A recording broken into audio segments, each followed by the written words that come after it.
এই আজকে কিন্তু আমাদের বিবাহ বার্ষিকী মনে আছে তো তোমার? তাড়াতাড়ি অফিস থেকে ফিরে আসবে কিন্তু। আর কি করা যায় বলো তো? হ্যাঁ, সেটাই তো ভাবছি। কি করা যায় বলো তো? বেশি কিছু করতে হবে না। ওই 25টা মতো মুরগির রোস্ট নিয়ে এলেই হবে। কি বলো? 25 বছর আগে পাপ করেছিলাম, তার জন্য আজকের ডেটে 25টা মুরগিকে মারতে হবে? এই, বাজে বকো না তো।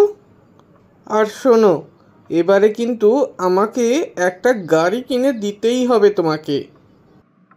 না না, গাড়ি কিনে দিতে পারবো না, বরং একটা নেকলেস কিনে দেবো তোমাকে। কি বলো? তুমি আমার জন্য নেকলেস কিনে দেবে? এত সুবুদ্ধি তোমার আবার কবে থেকে হলো শুনি?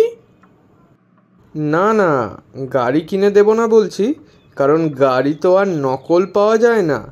নেকলেসটা পেয়ে যাবো আশা করি কোথাও না কোথাও।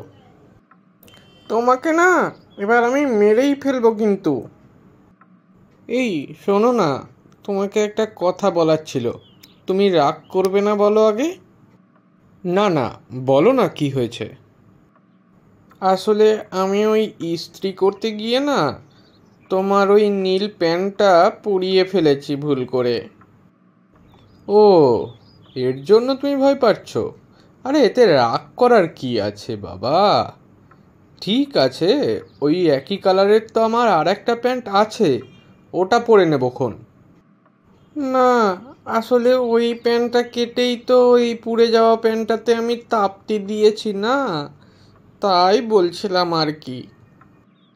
আমি অফিস যাচ্ছি, বাই।